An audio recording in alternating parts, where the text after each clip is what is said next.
Valeu. Feito. Beleza, valeu, obrigado. Então, pessoal, isso que eu estava falando, eu, Camila e eu, né, pensamos, né, na continuidade do livro, e aí vimos, então, que a gente tinha terminado o capítulo 4, falando sobre gráfico de barra de erro. A gente até viu na SPSS na última vez como faz, e aí cada programa vai fazer de uma maneira diferente. Vimos intervalo de confiança e vimos erro padrão. E aí até usamos um pouco o field para dar uma clareada, né, no conhecimento, assim, porque neste livro aqui estava também de forma clara, mas a gente achou um pouco enrolado. O field até deu as contas, né? Então, com as contas, acho que dá um norte maior. Enquanto as contas são básicas, assim, fácil interpretação, vale a pena apresentar. Quando a conta já fica misteriosa, aí já é dureza, porque a gente não entende o que cada símbolo, sinal, letra grega significa na conta, e aí não ajuda muito. Mas aquelas contas eram bem básicas, e aí vale a pena, eu acho, colocar para a gente entender o que vai, né? E aí, dando continuidade ao capítulo 5, então, nós vamos falar então do teste de hipótese e a significância estatística. Muitos de vocês, acho, se não todos ou todas, já leram artigos e tem lá o P. Ah, deu diferença? Não deu. Aí relata o P lá. O P é menor que 0,05 ou é maior que 0,05. Então isso é uma norma, uma regra que foi meio que estabelecida ao acaso, tá? Não tem muito uma lógica por que ser o 0,5. Tem uma lógica que eu vou apresentar aqui hoje, mas poderia ser diferente com certeza, né? Não há um critério que justifique o 0,5. Tá? Isso aconteceu e todo mundo usa agora. Todas as ciências usam esse 0,5. Tem mudado um pouco, né? E esse livro vai mostrar que a gente pode pensar também de maneiras diferentes, tá bom?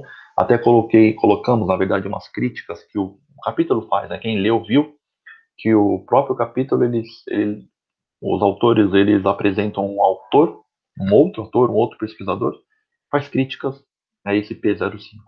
E nós colocamos aqui na apresentação para vocês poderem estar cientes dessas críticas, né? Já saberem que tem críticas, não é perfeito, tá? Então vamos lá. Então a ideia é, 5.1 seria outra forma de aplicar probabilidade à pesquisa, teste de hipóteses. Quando a gente viu probabilidade, a gente falou um pouco sobre probabilidade, probabilidade condicionada, e entrou um pouquinho naquela questão do Z, né? Aquela distribuição de probabilidades, aí tem o padronizar o score com Z-score. Agora tem um outro jeito, né? Então vamos lá. Aqui, por exemplo, é o seguinte, ó. Eu vou ler primeiro e depois eu vou mostrar o gráfico. Então, ó, no capítulo 3 explicamos que devido ao erro amostral, a amostra pode não ser semelhante à população. Falamos bastante disso, né, no encontro anterior, no capítulo 4, essa questão de será que a nossa amostra representa a população ou não? Aí tá. A figura 5.1, essa que está à esquerda, ilustra 3 amostras retiradas da população. Apresenta a população apresentada na mesma figura. Então você deve notar que, mesmo existindo uma relação positiva entre as duas variáveis na população, a população é o quadrado maior aqui, ó, a população de scores. Então, eu até coloquei a seta, porque quem não conhece a correlação, a seta ajuda, né? Não tinha seta na figura eu pus. Então, isso aqui mostra um pouco da ideia de correlação positiva, é o que ele coloca aqui, né? Por que positivo? A ideia aqui é a pesquisa, né? Você tem horas de estudo e notas na prova. A ideia é que quanto mais horas uma pessoa estuda, será que ela tira uma maior nota na prova? Será que tem relação? Vai aumentando as horas de estudo. Eu estudo 10 horas por semana, agora eu estudo 20 horas por semana, agora eu estudo 30 horas por semana, e vou aumentando minhas horas de estudo por semana. Será que isso aqui aumenta igual com nota na prova? Então, quanto mais horas eu vou estudando na semana, maior vai ser a minha nota final na prova. Então, a gente consegue ver por este gráfico e com essa flecha que eu coloquei, que há um sentido positivo, no qual a gente consegue compreender que parece que quanto mais horas a gente estuda, tem uma relação com maior a nota que nós temos, tá? Não é uma causalidade, não quer dizer que horas de estudo provocam melhores notas, mas tem uma relação positiva mostrando que tem relação. Quando uma aumenta, se eu aumentei aqui umas horas, parece que aumenta também algumas notas, né? Essa nota aumenta na prova. Ah, beleza, então vamos lá que ele coloca ali da relação ser positiva, né? Então tá. Ah, entre as duas variáveis da população. Duas das amostras não refletem isso. Então a gente tem aqui a amostra. Então vamos lá. O quadro grandão aqui, ele é a população. E a população nos indica que parece que tem uma relação quando aumenta uma unidade de hora de estudo, parece que aumenta um ponto na nota na prova. Vai aumentando horas de estudos, vai aumentando a nota na prova. Tá? Se a gente pegar amostras, nós temos três amostras aqui. Amostra A, B e C. Pegamos um grupo de alunos da Federal da ABC, depois pegamos outro grupo e pegamos outro grupo. Três grupos diferentes.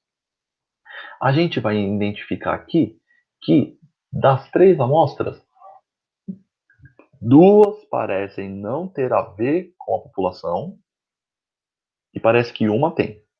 Parece que A e B não tem relação com a população, porque se nós olharmos, não parece que quanto mais as horas aumentam, maior a nota na prova. Não tem essa relação, parece que as duas não estão subindo juntas. E a letra B também não parece que as horas de estudo estão aumentando e as notas na prova também. Né? Aqui você, com esse apanhado de pessoas aqui, você não consegue ver uma relação dessas. Tá? E aí parece que na C você vê algo semelhante. Parece que vai aumentando as horas de estudo, vai aumentando também a nota na prova. Tá? Então, ó, de fato, uma das amostras, na realidade, sugere um relacionamento negativo. Essa daqui. Depois eu coloquei lá uma flecha, só para vocês verem que isso aqui lembra também, e a gente vai saber o que é um relacionamento negativo. Entre as horas estudadas e o desempenho na prova. Uma outra sugere que não existe relacionamento algum entre as duas variáveis. Essa uma outra é a B. Não parece que tem relação. Não parece que é nem positiva nem negativa. E a terceira amostra reproduz a população adjacente corretamente, sugerindo um relacionamento positivo entre duas variáveis. Então parece que é positivo porque uma aumenta, a outra aumenta também. Aumenta horas estudadas, aumenta a nota na prova. O ponto a ser notado aqui é que, mesmo que a população apresente um relacionamento, a amostra retirada poderá não refleti-lo. Então, isso muito acontece nas nossas pesquisas. Pode ser que tenha um efeito na população, e aí, quando nós pegarmos uma amostra para estudar, o que for, linguagem, memória, atenção, inteligência, funções executivas, a gente pode não encontrar o efeito que já é dado na população. Supor uma meta-análise que reuniu 5.000 pessoas, 10.000 pessoas, vários estudos, e mostra que tem um efeito determinado da manipulação. Quando você vai fazer lá o seu com a sua amostra de 20, 30, 40, 50, 60, 100 pessoas, não chegou. Isso pode acontecer sim.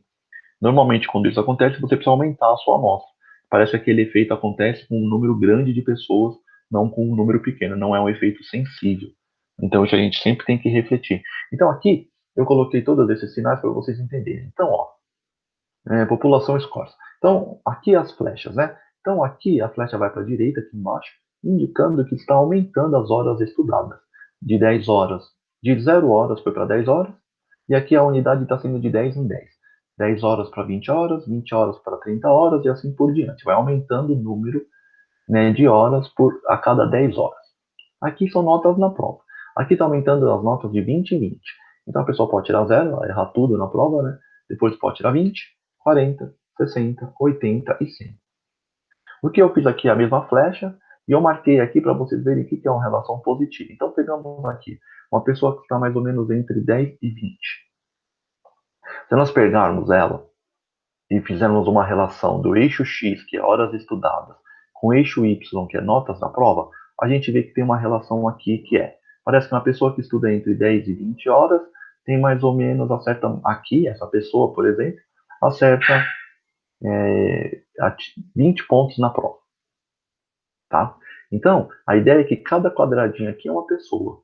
E esse gráfico mostra a relação da pessoa com o eixo X e o eixo Y. Então, essa pessoa parece que estuda de 10 a 20, umas 15 horas, e ela tirou 20 pontos na prova. Aí pegamos uma pessoa aqui já na frente que estudou 40 horas na semana. Aí a gente vai ver que essa pessoa que estudou 40, ela já tirou mais notas na prova, né? Ela tirou mais ou menos 60 pontos na prova. Então aumentou. Se nós pegarmos a pessoa com 50 horas, a pessoa com 50 horas aumentou também. Então ela já está ali perto dos 70, 70 e poucos. Então se a gente for acompanhando os pontinhos, parece que aumenta a hora de estudo, as notas na prova também vão aumentando. Então tem uma relação que uma aumenta, a outra aumenta também. Aqui ainda não sabemos quem causa o quê, mas nós sabemos que elas andam para o mesmo lugar. Uma aumenta, a outra também. Essa de cima que eu falei que eles disseram, né, no livro, que tem uma relação negativa, aí eu coloquei a flecha agora. Primeiro eu coloquei a azul, então a gente vê que a azul seria positiva. E a gente vê que os pontos elas não caem muito bem na seta azul. Então parece que não tem uma relação positiva. Já coloquei agora uma seta vermelha. Essa seta vermelha é a direção da correlação negativa.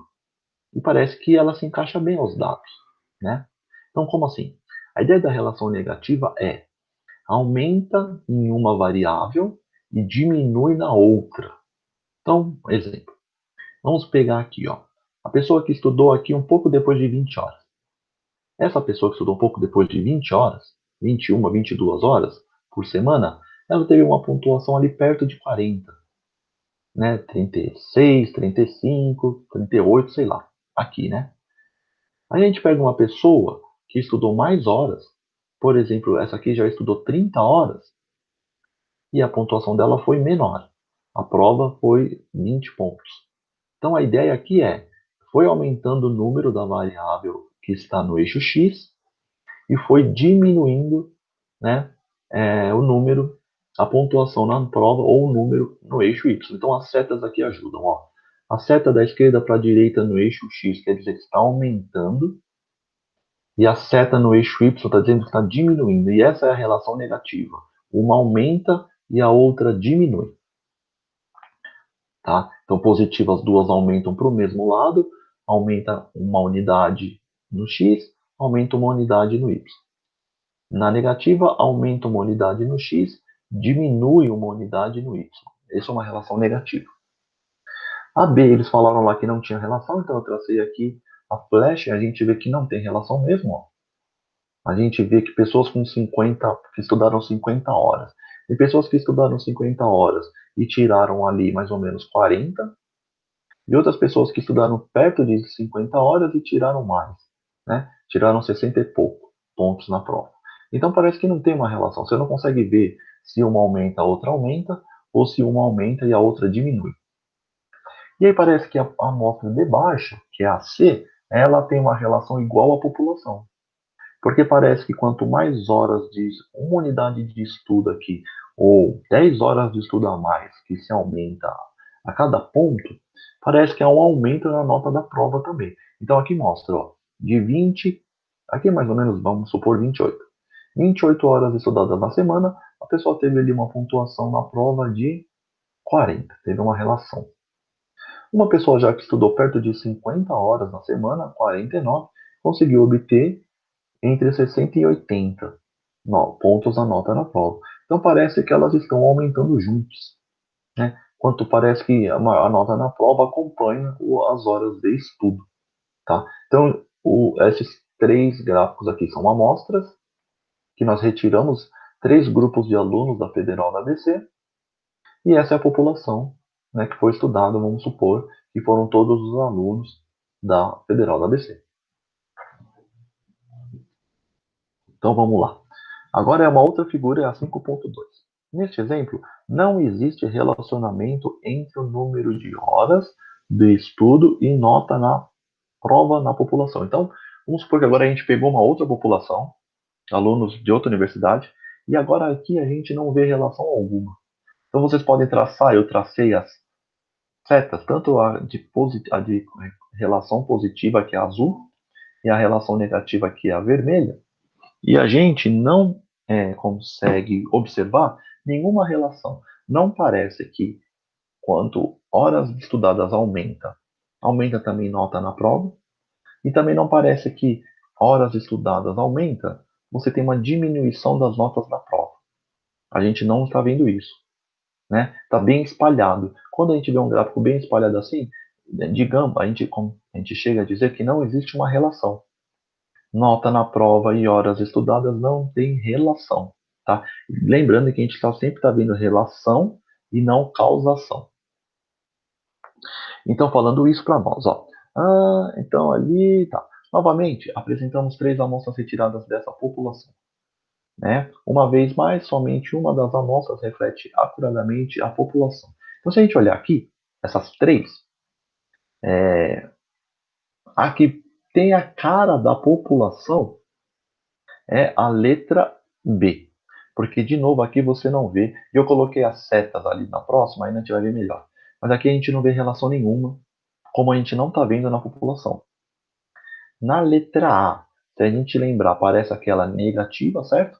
Porque vai aumentando as horas de estudo e vai diminuindo as notas na prova. Então a gente poderia traçar aqui para baixo, uma reta de cima para baixo. E a letra C parece a positiva. Parece que vai aumentando horas de estudo e as pessoas vão melhorando as notas na prova. Tá? Então a ideia é sempre essa. A gente pode ter um efeito na população e a nossa amostra mostra outro efeito. Então o fato é que, devido ao erro amostral, então tudo isso é devido ao quê? Por que tem esse erro? Porque a população não tinha efeito e a minha tem. Devido ao erro amostral que nós já conversamos sobre, acho que capítulo 1 ou capítulo 3. Devido ao erro amostral, as amostras que utilizamos podem não refletir de forma fiel a população de onde foram retiradas. Para cada população que tivermos, cada um dos padrões amostrais que apresentamos terá uma probabilidade maior ou menor de ocorrer, e o valor dessa probabilidade dependerá do tamanho da amostra. Então, de novo, a gente vai bater na tecla, né? O livro bate bastante, que é amostras pequenas temos a tendência de distorcer o efeito que ocorre na população. Amostras grandes temos mais a tendência de representar corretamente a população. Então, pessoal, aqui, pelo que eu vi, eu não coloquei os tracinhos, né? Deixa eu dar uma olhada, não coloquei. Então, aqui de novo, ó. Aqui, então, se a gente traçasse aqui a retinha de cima para baixo, vocês iam conseguir ver que parece que há uma tendência entre aumento o eixo X, né? Porque elas estão indo para a direita, e aqui elas estão descendo o gráfico, né? Elas estão indo para baixo, né? No eixo Y. No C, parece que está aumentando o eixo X e aumenta também o eixo Y, parece estar ficando na diagonal. Então essas diagonais aqui, ó, sempre que vocês verem algo tendendo a essa diagonal azul, é uma correlação positiva. Quando vocês verem algo tendendo a essa diagonal vermelha, tende uma correlação negativa, tá? E quando vocês verem que nem está aqui os quadradinhos dessa imagem, quer dizer que não tem relação. São duas variáveis que não apresentam relação. Aí tem, ó, para a população da figura 5.1, teremos uma probabilidade maior de observar o padrão da amostra em C, isso que nós vimos lá, de que as amostras A e B. Então, parece que a amostra que representa melhor a população é essa daqui, né? É o quadrado maior, é essa que tem o círculo, esse oval aqui, esse eclipse na seta. Parece que essa amostra representa melhor essa população. Parece que B não representa bem e A também não representa bem esse tipo de comportamento. Particularmente com valores do tamanho da amostra razoavelmente grandes. Legal. Aí nós temos o 5.2. Para a população apresentada na figura, que nós já vimos, parece ter uma maior probabilidade de observar o padrão na B, né? Porque na A parece que é negativa, na C parece que é positiva, e sendo que na população nós não temos relação nenhuma. E aí, de novo, você precisa estar ciente de que, algumas vezes, devido ao erro amostral, obteremos padrões nas amostras que não refletem de forma acurada a população de onde as amostras foram retiradas. E aí vem o que a gente pode fazer. Ó. Um dos problemas que enfrentamos quando conduzimos uma pesquisa é que não sabemos qual é o padrão existente na população. Então, tem vezes que a gente não sabe como é na população, porque nesses exemplos a gente tem referências. A gente já tem o dado da população. E aí fica fácil, é só você coletar os dados e comparar com a população. Mas tem muito dado que a gente está pesquisando aí, a maioria deles, no fundo, a gente não tem o valor existente na população. A gente não sabe como é na população porque ninguém estudou a população inteira. Então, de fato, o motivo de realizarmos a pesquisa é, em primeiro lugar, determinar o padrão da população. Tá? Então, a gente não sabe, a gente vai tentar fazer. Não vamos fazer pela população inteira, vamos fazer a partir de amostras. Então, estamos tentando tirar conclusões sobre a população a partir de amostras. Essencialmente, estamos em uma situação semelhante à ilustrada na figura 5.3. Nessa figura, tudo que está acima da linha pontilhada tem a ver com o que observamos no nosso estudo. Então, aqui, né, foi a gente estudou e a gente encontrou este resultado aqui. A gente viu quantas horas os alunos estudam por semana e vimos as notas nas provas dele e vimos se tinha alguma relação entre quanto mais horas de estudo, maior a nota na prova também. Né? Os dois sobem iguais. É, tá bom. Então, tudo que está acima da linha pontilhada tem a ver com o que observamos no nosso estudo. E tudo que está abaixo, nós é desconhecido. Então, o que está embaixo da linha pontilhada é algo que a gente não sabe, né? Porque a gente não estudou a população. Mas, lá em cima foi o que a gente coletou. Então, estudamos algumas poucas pessoas e vimos que parece que existe uma relação, se a gente lembrar aquela relação positiva, se a gente traçasse ali uma seta azul, na diagonal, parece que aumenta a nota na prova, aumenta a hora de estudos, tá? Então vamos lá. Aí aqui, ó, aí como que nós vamos fazer isso? Então aí que entra a estatística inferencial. Até agora, a gente estava falando também de estatística descritiva. Então, medidas de tendência central, média, mediana, moda, variabilidade, amplitude, desvio padrão. Aí entramos por umas estatísticas mais populacionais, que era intervalo de confiança, erro padrão. E aí agora o que vai ajudar a gente é uma outra estatística, que é uma que agora entra a probabilidade e aqui eu tomo uma decisão. Com as médias ali, eu até então não tomava a decisão. Eu conseguia descrever os dados. Olha, a média daquele grupo foi essa, a média daquele grupo ali foi aquela, mas eu só conseguia demonstrar isso. E agora, a ideia aqui é que com a estatística inferencial, eu posso, por meio de amostras, tomar uma decisão pensando em população. Então, a gente dá um salto aqui vamos supor, não de prepotência, mas a gente dá um salto aqui arriscado, né? Que é, a partir da amostra, precisamos decidir sobre como é a população. Então, isso é um risco para nós. Porque a gente está querendo inferir que a população age de uma maneira, observando um subgrupo dela. Aqui é onde iremos utilizar testes estatísticos inferenciais. Então, desse capítulo em diante, agora vamos ver os testes. Aqueles que a gente vê nos artigos. Correlação, teste T, ANOVA, GLM. Acho que esse livro não fala de GLM, mas podemos entrar porque o Field fala.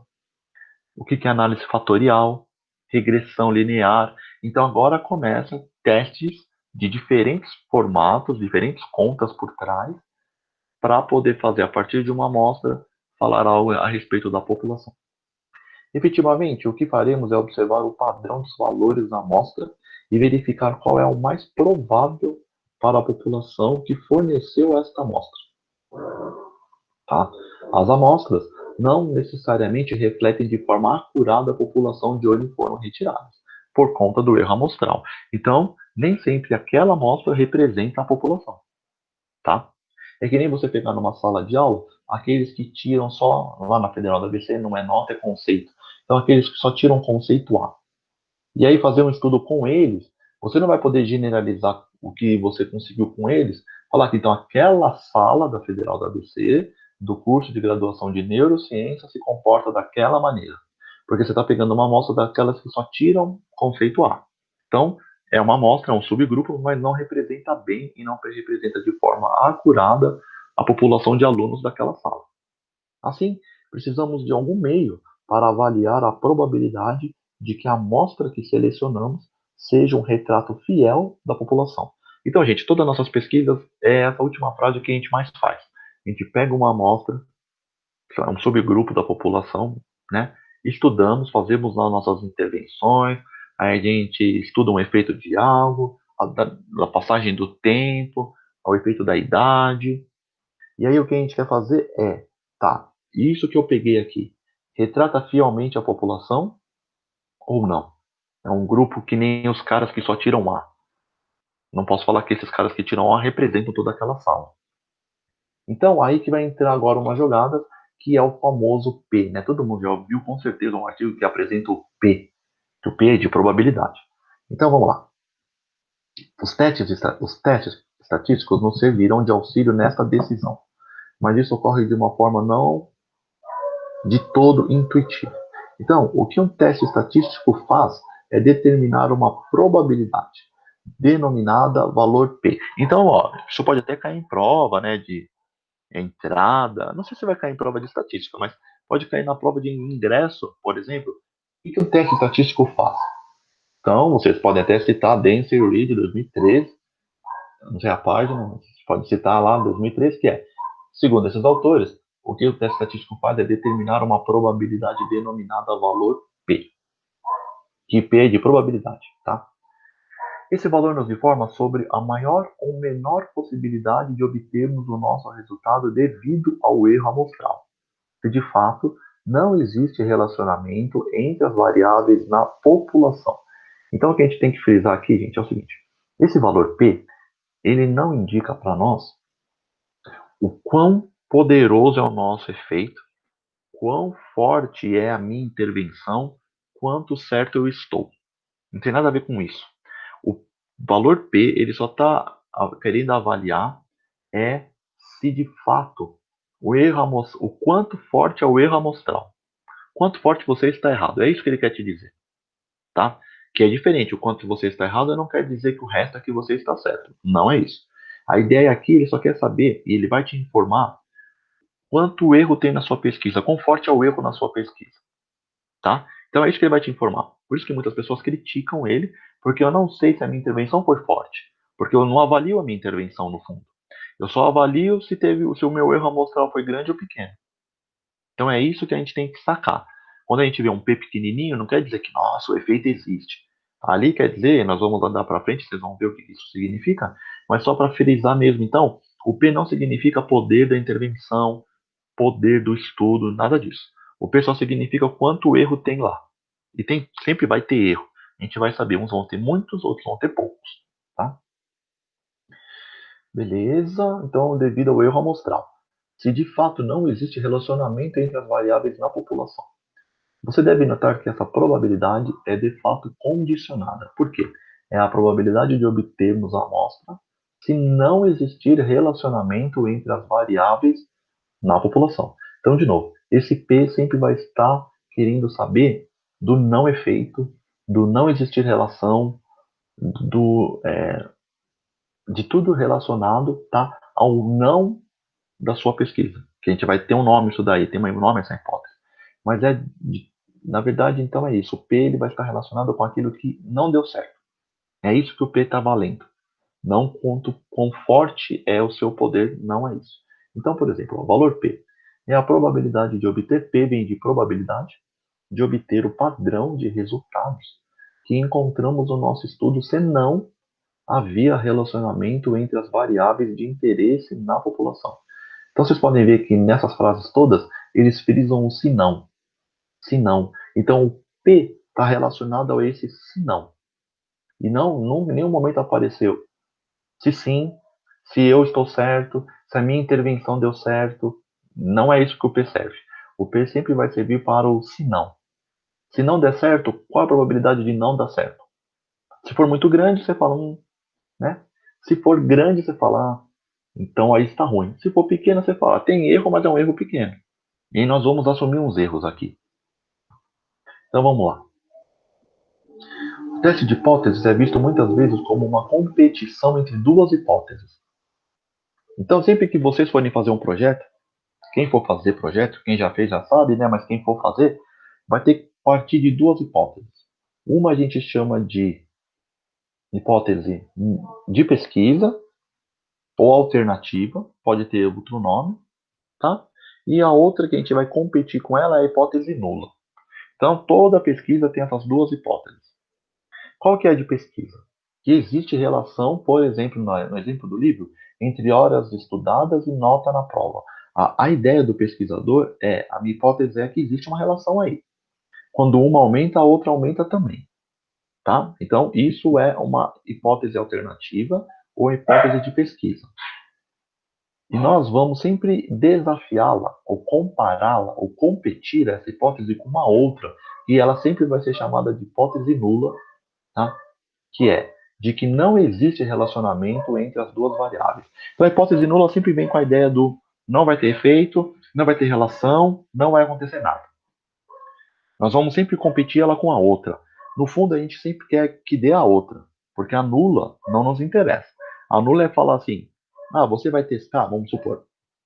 Ah, eu vou testar um treino musical para a memória operacional das crianças. Tá, essa sua hipótese alternativa é que vai dar certo. A hipótese nula é, não vai dar certo isso aí. Não vai ter diferença. Crianças que fizerem esse treino musical e crianças que não fizeram um treino musical não vai ter diferença. Ah, eu quero estudar o exercício físico e a fluência verbal. A hipótese nula vai falar: olha, não tem diferença. Se você pegar dois grupos e um fazer exercício, o outro não, você medir lá no fim, não tem diferença nenhuma, tá? E aí a sua hipótese de pesquisa é: olha, tem diferença sim. A música aqui, o treino musical, a minha hipótese é que vai melhorar, né? E vai melhorar a memória operacional. Exercício físico, a minha hipótese é que vai melhorar a fluência verbal. E aí nós vamos sempre competir hipóteses, tá? E uma coisa que então nós vamos ficar cientes aqui é o valor P, ele está relacionado só à hipótese nula. Ele não diz nada da sua hipótese de pesquisa. Então o que você avalia é o quanto não existe de relação no seu estudo, tá? O P não tem a ver com o quanto você está certo na sua hipótese.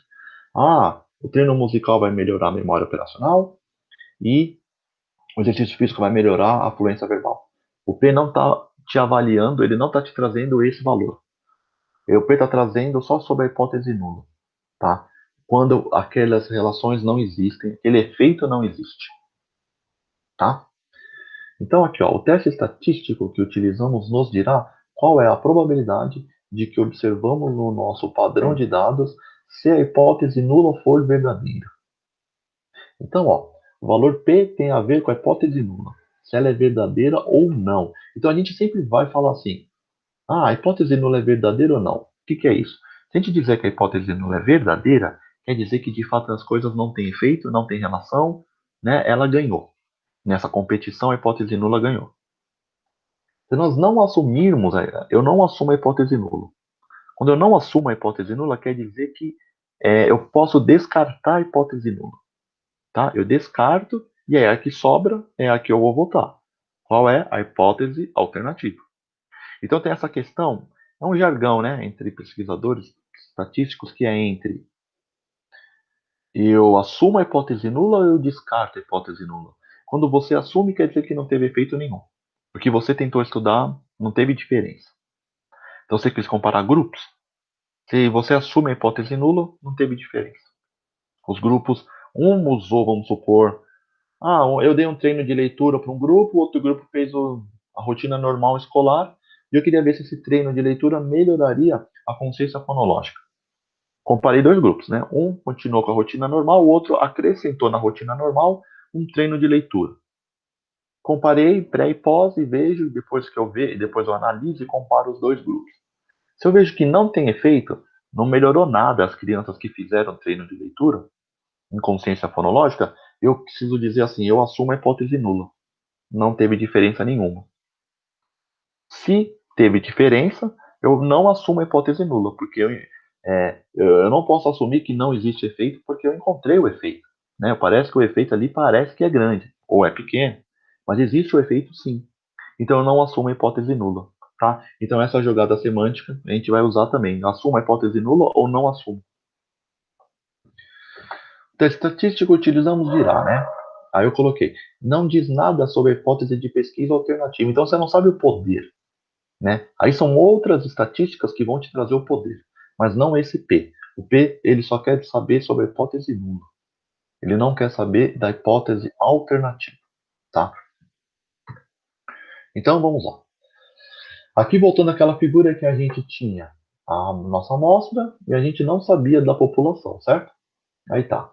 provavelmente encontraríamos que o padrão dos dados amostrais teria uma probabilidade bastante baixa de ocorrer como consequência do erro amostral se esses dados fossem retirados da população A, na qual existe um relacionamento entre as duas variáveis. Então, eu tracei aqui a flecha e essa reta aqui mostra para nós que parece que quanto mais vai aumentando as horas de estudos, vai aumentando notas na prova, e a gente vê isso aqui nessa população, nessa segunda população, que parece que essa tendência, parece que ela vai acontecendo também. Vai aumentando uma e a outra também vai aumentando. De fato, essa probabilidade é menor do que 1 em 1000. Neste caso, seria mais sensato concluir que os dados foram retirados de uma população que seja idêntica a B. Tá? E aí, vamos lá. Aqui na figura agora 5.4. Na verdade, é o mesmo exemplo, só que agora mostrando que a nossa amostra não teve relação alguma. A gente não encontra nenhuma relação. E aí, se a gente fosse pensar nas populações, parece que é mais provável que a nossa população, que esses dados amostrais estão relacionados para a amostra A, porque a amostra A não tem relação alguma, do que com a amostra B. A amostra B mostra uma relação positiva, parece que vai aumentando o eixo X, vai aumentando também o eixo Y, por isso que a diagonal é sempre para direita e para cima, né? Então, ó, tudo que está acima da linha pontilhada é observa nos estudos. E que está abaixo da linha é desconhecido, isso nós já tínhamos visto. Intuitivamente esperaríamos que essa amostra tivesse sido retirada da população A, ao invés da população B. Mesmo quando não existe relacionamento entre as duas variáveis na população, temos a possibilidade que um ocorra na nossa amostra. Então a gente também tem, por causa do erro amostral, supor, sabemos que não existe um efeito na população. Já é documentado nas meta-análises, nos estudos de revisão, não existe efeito na população. Mas, dependendo do tamanho da amostra que nós pegarmos, a gente pode encontrar um efeito por causa do erro amostral, né? Isso pode acontecer sim. Uma amostra pequena, aparecer um efeito quando você aumenta a população ali de pessoas no seu estudo, aumenta o número da amostra, aquele efeito começa a se desfazer, tá? Então essa ausência de relacionamento na amostra seria consequência do erro amostral. Aí aqui está de novo. Ó. Dessa forma, novamente, nesse caso, utilizaremos os testes estatísticos inferenciais como auxílio na escolha entre as duas hipóteses. A nula, representada pela população A, e a de pesquisa representada pela população B. Tá? A de pesquisa é porque a gente encontra o relacionamento. Então, se a gente já tem uma teoria que é, olha, acho que quanto mais horas eu estudo, mais as pessoas vão também tirando maiores notas na prova, a teoria diz que uma tem relação com a outra, que sim. E a hipótese nula é esse quadro aqui, né? Mostrando que não tem relação nenhuma. Então, sempre eu vou apostar numa relação. E a hipótese nula é o contrário dela. Não existe relação nenhuma. Elas não se relacionam, elas andam de forma independente. Não tem ligação entre elas. E aí nós vamos falar então da hipótese nula agora. A hipótese nula é importante para nós. Então, apresentamos brevemente um conceito importante que precisa de explicações adicionais. A hipótese nula é muito importante para o processo de testagem de hipóteses. Explicamos anteriormente que a probabilidade de que calculamos nos testes estatísticos é baseada na hipótese de que não existe relacionamento entre as duas variáveis na população. Essa suposição é a hipótese nula. Então eu coloquei aqui embaixo que, ó, a hipótese nula tem a ver com não tem efeito, não tem diferença, não tem relação. Então, assim, não tem efeito. Exercício físico melhora funções executivas? A hipótese nula vai falar não. Não tem efeito do exercício físico sobre as funções executivas. Um grupo de jogadores de videogame, né? Eles jogam videogame mais de, vamos supor, mais de 10 horas por semana.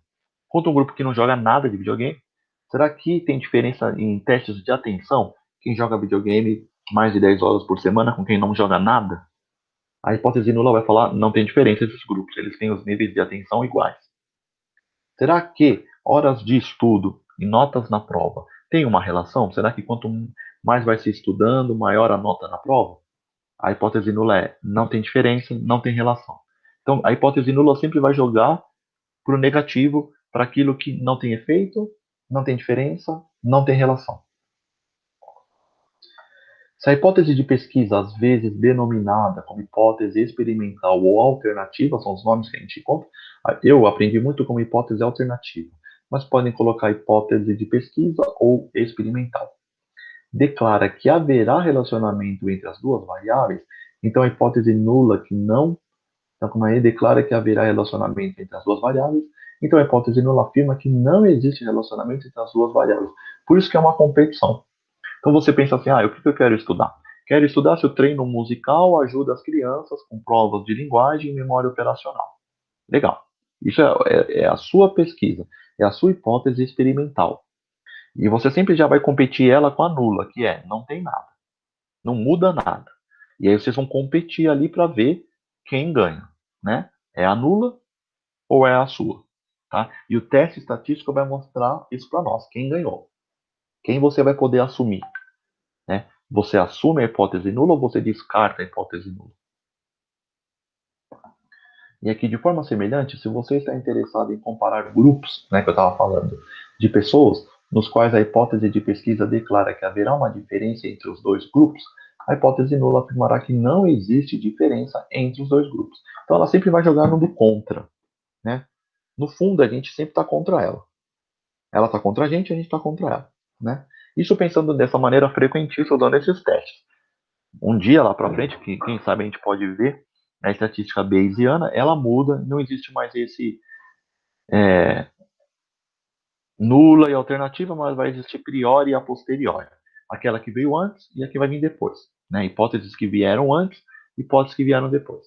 Aqui, do nosso modo, e que muita gente ainda faz pesquisa, a gente faz uma hipótese versus a outra. A nula que não tem efeito e a de pesquisa e a experimental alternativa que tem efeito. Então, a hipótese de pesquisa é a nossa previsão de como duas variáveis podem estar relacionadas entre si. De forma alternativa, pode ser nossa previsão de como grupos específicos de participantes podem ser diferentes entre si, ou como o grupo de participantes pode ser diferente quanto a um desempenho sob duas ou mais condições. Exercício físico e a gente pode pensar em exercício físico, diferentes tipos de exercício físico. Uma vez os voluntários vão numa das condições e pulam corda durante meia hora. No outro dia eles jogam basquete, ficam arremessando a bola na cesta, vendo quantos acertam. Meia hora também. E aí você quer avaliar depois de cada exercício, cada condição, uma variável. Uma prova de memória, de linguagem, de inteligência. E aí você pode querer saber, será que tem diferença pular corda com inteligência e jogar basquete com inteligência? Não sei, né? Mas aí a hipótese nula é que não vai ter diferença nenhuma. E aí a alternativa você vai poder ver, ó. Eu acho que pular corda vai ter mais efeito do que basquete. Essa é a sua alternativa. Você poderá achar que, quando ler publicações psicológicas, não sei se vocês já leram isso, mas vamos lá, que os autores sugerem que a hipótese nula não poderá ser rejeitada. Eu tinha falado isso anteriormente. Isso simplesmente indica que a probabilidade que eles calcularam aponta no sentido de que manter a hipótese nula é a conclusão mais sensata. Então a gente não pode rejeitar. Então quer dizer que não tem efeito, não tem diferença, não tem relação. E eu tenho que assumir que não tem mesmo, porque a hipótese nula aqui não pode ser rejeitada. Se você ler que o pesquisador rejeitou a hipótese nula, quer dizer, parece que tem efeito sim, a hipótese nula aqui não ganhou, isso significa que a probabilidade de obter os resultados encontrados se a hipótese nula fosse verdadeira é tão pequena que é mais sensato acreditar na hipótese de pesquisa, a alternativa. Então essa é sempre a ideia. A gente rejeita ou não rejeita? Se a gente aceitar a hipótese nula, não rejeitar ela, então quer dizer que não teve efeito, não deu muito certo a nossa pesquisa, pelo menos aquele sonho que tínhamos de mostrar um efeito não vai ser dessa vez. Se a gente conseguir rejeitar a hipótese nula, né, e quem vai trazer isso é o teste, é a probabilidade do teste, se nós conseguirmos rejeitar a hipótese nula, a gente já fala, beleza. Então, eu rejeito quer dizer que acreditar que foi feito por conta da hipótese nula é tão pequena, né, que é isso que ele coloca, que os resultados encontrados se a hipótese nula fosse verdadeira é tão pequena, mas tão pequena, que é mais sensato acreditar na hipótese de pesquisa. Então, você vê que em nenhum momento aqui eu disse que, olha, a hipótese de pesquisa teve um poder de 0 a 10, 8. Aí é outro teste estatístico, outras manipulações estatísticas que vão trazer esse dado para nós. O valor de P e a probabilidade sempre é para aceita a hipótese nula ou rejeito. Quando eu rejeito ela, quer dizer que ela tem sim resultados, a hipótese nula. Só que é muito pequeno o resultado que ela tem. Tão pequeno que eu falo, é mais sensato eu rejeitar ela. Mas ela teve resultado, né? O não efeito apareceu. Só que esse não efeito apareceu de forma muito pequena, né? Então é só para frisar mesmo, que o P tem a ver com o que não deu certo. Nunca o P tem a ver com o que deu certo. Aí tem, ó, a importância da hipótese nula é refletida pelo fato de que toda essa abordagem para conduzir uma pesquisa é denominada testagem da hipótese nula ou teste de significância da hipótese nula. Tá? Então, no fundo, é isso que você faz nas suas pesquisas. Você sempre vai testar a hipótese nula. Quando você vai lá no JASP, no SPSS, e roda os testes, o que você está vendo, você está testando a hipótese nula. Ponto, é isso que você faz. Tá? No fundo, é isso que você acaba fazendo. Nada além do que testar se a hipótese nula pode ser aceita ou se ela tem que ser rejeitada. A hipótese nula sempre declara que não existe efeito na população subjacente. Por efeito, queremos dizer que existe um relacionamento entre duas ou mais variáveis, uma diferença entre duas ou mais populações, ou uma diferença nas respostas de uma população sob duas ou mais condições. Por exemplo, andar, pular corda e jogar basquete. Isso aqui são estudos com condições. Tá? Então a gente quer sempre o oposto da hipótese nula, e o que a gente faz quando roda os testes estatísticos é testar a hipótese nula. Então aqui tem um exemplo, ó, a lógica dos testes de hipótese. A gente formula uma hipótese lá. Qualquer hipótese da nossa pesquisa. Ah, treino musical ajuda as crianças. Exercício físico ajuda a melhorar as funções executivas. A música pode melhorar a questão da linguagem das crianças e também processos atencionais e qualquer outra hipótese que você tenha aí. Aí você vai medir as variáveis envolvidas, né? Então, medir as variáveis envolvidas e examinar o relacionamento entre elas. Aí eu vou ver, tem relação ou não tem? Fiz minha intervenção, separei dois grupos, ou usei um grupo só e vi condições diferentes, ou eu só avaliei duas variáveis e quero ver se elas têm uma correlação positiva, que é aquela que tem uma flecha na diagonal para a direita para cima, ou negativa, que é aquela flecha para a direita para baixo, né? Então eu fiz aqui eu fui e realizei a pesquisa de fato como ela é. Aí eu posso ter aqui, vamos lá. Um dos desfechos é calcular a probabilidade de obter tal relacionamento se não existir relação alguma na população. Se isso acontece, a hipótese nula ela é verdadeira, né? Então, se eu calculo a probabilidade de obter tal relacionamento se não existir a relação, não existiu efeito, não existiu causa, eu tenho que assumir a hipótese nula, então não deu certo o que eu fiz. Se essa probabilidade calculada é suficientemente pequena, então assim, existe um não efeito, a não relação, mas é muito pequena. Então, quando é muito pequena, ela sugere que o padrão encontrado é improvável de ter se originado por acaso. E desta forma, provavelmente reflete um relacionamento genuíno na população. Então entendam, gente, isso que é o pesado da estatística, que é a gente não sabe se deu certo o que nós fizemos de aplicação. Ah, eu apliquei ali uma intervenção. Eu não sei se deu certo, o quanto deu certo, se ela é forte ou se ela não é. Porque o que eu vou estar vendo é o quanto o não efeito é grande ou pequeno. Se o não efeito é pequeno, provavelmente a palavra é boa, porque não é certeza, é provável que está refletindo algo legal na população. Provável. Mas eu não tenho certeza se é, tá? Então isso aqui é o que acho que dá a humildade para nós, para ver que, eu consegui um P legal, não quer dizer muita coisa. Você está sempre na probabilidade, não é uma certeza, tá bom? Então a gente tem, isso é bom porque saímos do pedestal, né? Se eu conseguir aqui, tá mostrando que tem esse efeito existe, não é por aí, né? Então a gente sempre é pela probabilidade provavelmente reflete. Não quer dizer que reflete, né? Isso é um ponto crucial para a gente sempre entender que nós temos muitas limitações, mesmo usando as estatísticas, tá? Então, aqui, ó, colocando de outra forma, se não existe um relacionamento real na população, é improvável que você encontre na sua amostra selecionada aleatoriamente. Deste modo, se você achar uma relação na amostra, é provável, então a palavra provável, que ela reflita um relacionamento na população, mas não é certeza, né? É provável. Como é provável que também aqui não teve relação, é provável que não tenha relação. Mas você não tem certeza que não tem relação. Tudo aqui é uma probabilidade, tá? Jogos de probabilidade. Pode dar, pode não dar. Então aqui ele dá um exemplo, ó. Se você está interessado em estudar diferenças entre grupos, podemos também utilizar o teste de hipóteses. A lógica é mais ou menos a mesma que apresentada anteriormente. Então vamos lá.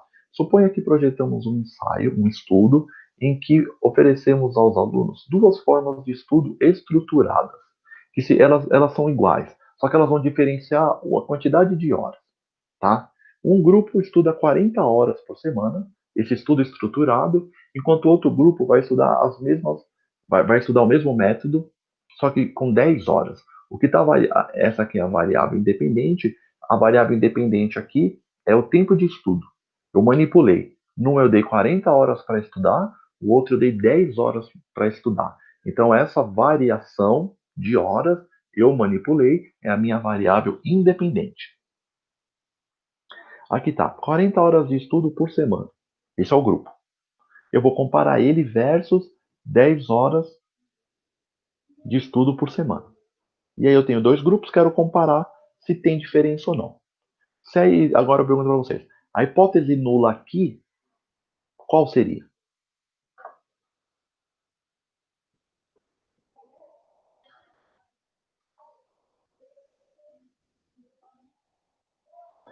Se alguém, não sei se alguém está escrevendo, mas se alguém puder ler o que alguém escreveu, me ajuda porque eu não vejo vocês.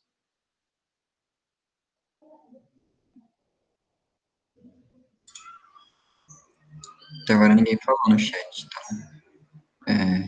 Peraí que eu tô pensando. Um grupo estuda 40, tô escrevendo aqui, peraí. Isso, beleza. É isso. Um grupo estuda 40, outro estuda 10. A hipótese nula aqui, qual é? Se alguém souber, é só falar. E não tenha vergonha, caso, não sei, manda bala. Aqui a gente tá Qual é a pra. diferença entre os grupos? Desculpa, eu não ouvi. Não tem diferença entre os grupos. Beleza. Quem falou foi o Bruce? Uhum. Beleza, é isso mesmo. Então a ideia do Bruce é essa. A hipótese nula ela vai contra nós, né? A gente quer achar uma diferença, mas a hipótese nula fala que não tem, não é isso? Isso mesmo, André. Isso mesmo, Bruce mesmo e Andréia. A hipótese nula aqui vai falar para nós assim: não vai te. Estudar 40 horas ou estudar 10 horas não tem diferença nenhuma. Tudo igual aqui, tá? E aí, nesse caso aqui, se a gente quiser, qual poderia ser a hipótese alternativa aqui? Então a gente já viu a nula, né? A nula nós vimos que não tem diferença. A alternativa seria qual?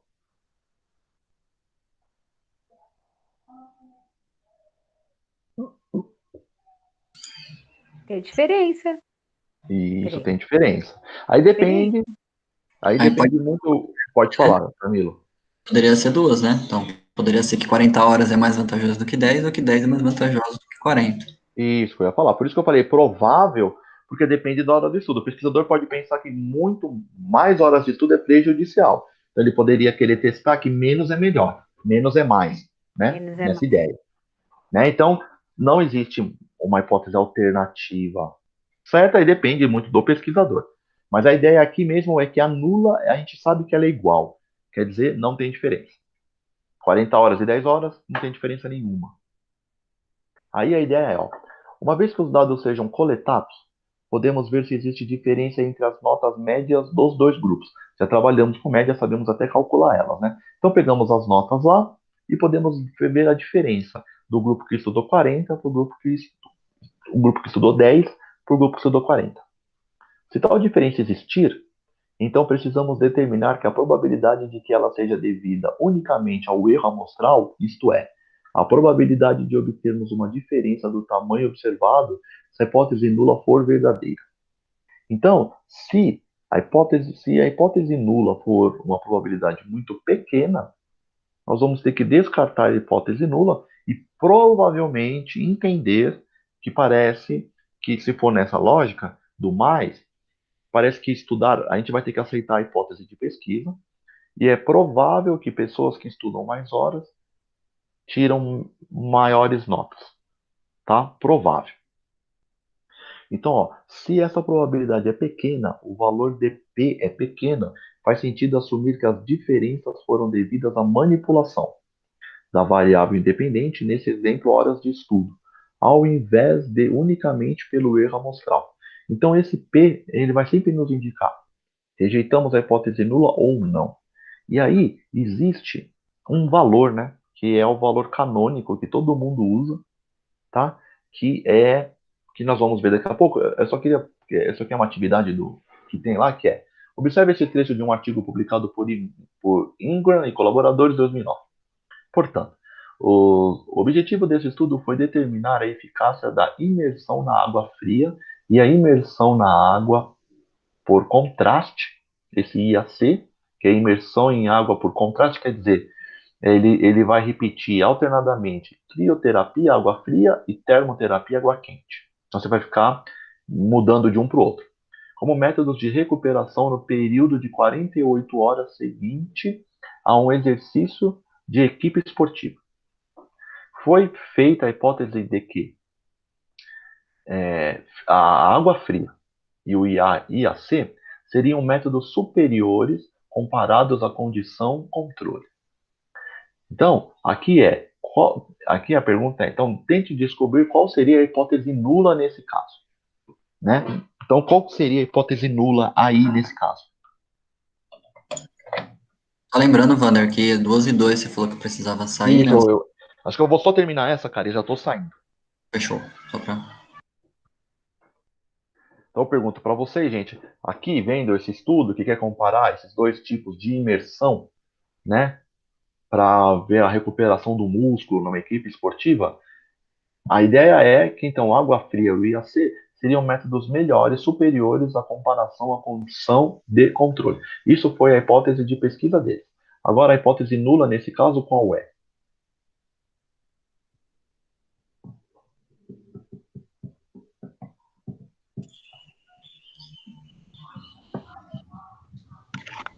Dizer que hipótese alternativa não teria diferença, né? É, sem diferença, isso mesmo.